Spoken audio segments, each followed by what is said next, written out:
Tapi insya Allah dengan TBE kita tidak lagi berada di posisi itu, karena kita semakin sadar bahwa keberadaan diri kita itu ada Allah Ta'ala, dan utang mungkin menjadi bagian dari perjalanan kita. Dan di TBE kita betul-betul disadarkan bahwa hutang itu harus secepatnya dilunasi.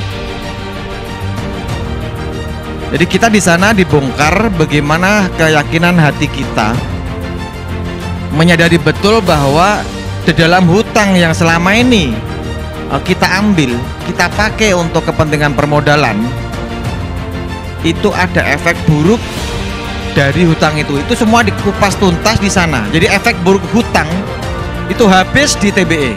Makanan yang haram. Padahal kita setiap kali sholat, teman, kita selalu memohon kepada Allah, ya Allah berikan rezeki yang halal.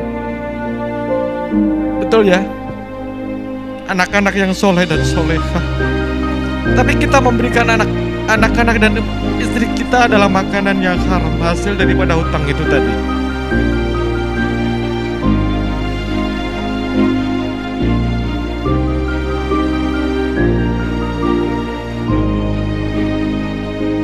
Masyarakat tanpa riba. Assalamualaikum warahmatullahi wabarakatuh. Sekali lagi alhamdulillahirrabbilalamin, salatu wassalamu ala sarafil anbiya'i wal mursalin sayyidina maulana Muhammadin amma ba'd. Saudaraku semua, tapi tampaknya nih yang hadir kayaknya sudah nggak punya utang semua, ya Kang ya. Apa sih pentingnya TBE? Jujur saya selama ini malu kalau dikatakan Pak Hamid punya hutang tuh malu. Malu sekali. Ya bahkan anak saya kalau bertanya papa punya utang, itu rasanya kayak ditampek muka kita. Enggak tahu sih teman-teman yang di ruangan ini apa begitu apa enggak tahu. Sama lah. Masya Allah. Jujur, apalagi ibu kita. Ada yang masih punya ibu bapak? Nah, biasanya beliau tanya, apakah kamu punya utang nak? Gitu kan. Jawabnya bingung. Jawab pasti ada butuh jeda waktu untuk mengatakan punya bu. Butuh waktu. Atau ada yang langsung jes-jesan gitu. Punya utang nak? Punya. Berapa nak? 10 miliar gitu apa ada? Karena kita biasanya anak itu ingin agar orang tua kita tuh hatinya tenang. Sebagai bentuk ketaatan kita kepada orang tua. Sebagai bentuk kecintaan kita kepada orang tua. Sehingga ketika ditanya tentang hutang kita nggak berani fair-fairan ngakuin gitu loh. Tapi insya Allah dengan TBE kita tidak lagi berada di posisi itu. Karena kita semakin sadar bahwa keberadaan diri kita itu ada Allah Ta'ala, dan utang mungkin menjadi bagian dari perjalanan kita. Dan di TBE kita betul-betul disadarkan bahwa hutang itu harus secepatnya dilunasi. Jadi kita di sana dibongkar bagaimana keyakinan hati kita, menyadari betul bahwa di dalam hutang yang selama ini kita ambil, kita pakai untuk kepentingan permodalan, itu ada efek buruk dari hutang itu. Itu semua dikupas tuntas di sana. Jadi efek buruk hutang itu habis di TBE. Di TBE itu kita digodok untuk memperbaiki keyakinan kita, memperbaiki kepercayaan kita, bahwa pada saat diri kita ini berserah diri kepada Allah Ta'ala yang memiliki hidup, kita tidak lagi merasa malu tentang hutang itu. Dan bahkan sebelum kita keluar dari pintu itu, kita sudah memiliki komitmen untuk sampai di luar itu, atau bahkan di dalam itu kita sudah meyakini bahwa sampai di rumah nanti kita akan selesaikan hutang itu dengan sesegera mungkin.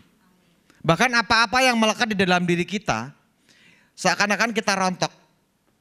Kita punya rumah, properti segala macam ya, bisnis yang selama ini menjadi kebanggaan kita. Bahkan selama ini kita punya hutang hanya untuk menaikkan prestis kita. Ikut TBE semuanya lepas. Semuanya lepas. Kenapa? Tatkala kita dijelaskan oleh para guru kita, para kiai yang memberikan materi pada saat 2 hari di TBE, kita betul-betul disadarkan bahwa efek ataupun akibat daripada hutang itu selain secara umum, tapi dalam kondisi yang tidak bagus ya, bisnis dalam kondisi mungkin agak-agak macet atau bisnis yang keuangannya tiba-tiba menjadi memburuk akibat sesuatu, mungkin saya dan Anda akan berbeda caranya atau kondisinya. Seperti kami, contohnya kami sendiri, tadinya ya ketika kami berada dalam kondisi omset 500 juta minimal per hari sampai 1 miliar per hari, saya nggak ngerasa hutang 10 miliar itu menjadi beban gitu loh. Karena pendapatan bersih kami satu bulannya 300 juta. Jadi kalau dipotong 75 sampai 100 juta, tutup mata aja nggak ngerasa gitu loh. Tapi tatkala kondisi bisnis kita mengalami ketidaknyamanan, omset turun sampai 85%, baru nyadar kita. Ya Allah, ya Allah. Ya Allah, ya Allah. Jadi giliran seperti itu Allahnya banyak, muncul terus. Muncul terus Allah itu. Ingat orang tua. Minta doa restu orang tua berulang-ulang. Ada yang begitu? Ada enggak teman-teman begitu juga? Tatkala kondisi bisnisnya luar biasa, waktu untuk orang tuanya enggak ada? Ada enggak? Enggak ada. Di TBE kita dijelaskan teman-teman. Di TBE kita dipastikan bahwa dalam hidup kita ada orang tua, dalam hidup kita ada pasangan kita, dalam hidup kita yang paling pasti adalah ada Allah Ta'ala di sana. Apa yang kita miliki tidak pernah memberi arti apapun. Kenapa? Karena kita mendapatkan penjelasan tentang bahaya daripada hutang itu. Hutang itu yang ada efek daripada ribanya, itu ada 73 dosa. 73 dosa itu yang menjadi efek buruk daripada hutang. Dan salah satu yang ke-73 yang paling jeleknya itu adalah, ada teman-teman yang tahu bisa berkata, bisa mengatakan, bisa menyampaikan. Efek paling buruk daripada hutang itu yang nomor 73 adalah menzinai ibu kita sendiri, ibu kandung kita. Masya Allah. Adakah teman-teman yang mampu melakukan? Ada enggak teman-teman yang mau terus melanjutkan hutangnya? Dan kita baru sadar bahwa anak istri kita, selama ini kita kasih makanan yang haram. Padahal kita setiap kali sholat teman, kita selalu memohon kepada Allah, ya Allah berikan rezeki yang halal. Betul ya? Anak-anak yang soleh dan solehah. Tapi kita memberikan anak-anak dan istri kita adalah makanan yang haram, hasil daripada hutang itu tadi. Ada yang sadar, ada yang berani meneruskan kita punya hutang. Itulah sahabat dan saudaraku semua. Semua saya dapatkan di TBE. Di TBE itu kita dibawa untuk menyadari diri kita sesungguhnya bahwa kita menjadi manusia yang utuh. Kita diajarkan oleh guru-guru kita untuk berserah diri kepada Allah. Melepaskan apa yang kita miliki, yang kita banggakan selama ini. Selama ini mungkin kita jalan pakai minimal Fortuner, Pajero Sport, atau mungkin ada teman-teman yang bawa Land Cruiser X5 dan sebagainya.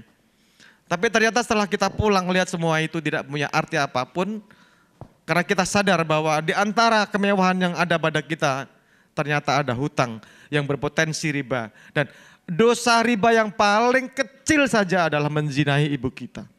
Dan yang paling kita sadarkan dalam diri kita adalah pasangan kita dan anak-anak kita selama ini ternyata kita kasih makan makanan yang haram. Makanan haram kita kasih makan, lalu kita berhitung mundur dari hidup kita. Saat kita masih muda, mungkin keluar kuliah, keluar sekolah dulu. Lalu kita mencoba berbisnis, mengembangkan usaha kita menjadi besar. Beberapa unit bisnis mengalami peningkatan luar biasa. Tanpa kita sadari bahwa kontribusi bank yang selama ini kita anggap sebagai yang membantu kita bisa menaikkan omset kita karena kita punya kemampuan stok yang bagus, punya kemampuan tarik yang luar biasa karena ketersediaan uang yang ada di dalam rekening kita. Ternyata itu berpotensi riba. Sekali lagi, semoga teman-teman dan saudaraku semua di sini tidak ada yang merelakan dirinya memberikan makan istri dan anak-anaknya dengan makanan yang haram. Dan tidak ada yang dengan kesombongannya mengatakan, oh tidak apa-apa menzinai ibunya sendiri. Menzinai orang saja mungkin dosanya luar biasa, tapi itu menzinai ibu kita sendiri. Itulah sahabatku dan saudaraku, TBE memberikan fondasi itu. Menyadarkan kita bahwa kemewahan yang selama ini melekat di dalam diri kita. Kita dihargai teman-teman kita, klien kita, sahabat kita, keluarga besar kita mungkin menghormati kita. Karena kita punya kemampuan finansial yang bagus. Tapi sadarlah bahwa di antara hal-hal yang secara zahir kita lihat sebagai bentuk apresiasi yang luar biasa, ada hal yang kita sembunyikan, yaitu makanan yang haram. Demikian saya sampaikan sahabatku, mohon maaf lahir dan batin dan ada segala kekurangan kami. Billahi taufiq wal hidayah wal inayah wa'fu minna wa'fu minkum. Assalamualaikum warahmatullahi wabarakatuh.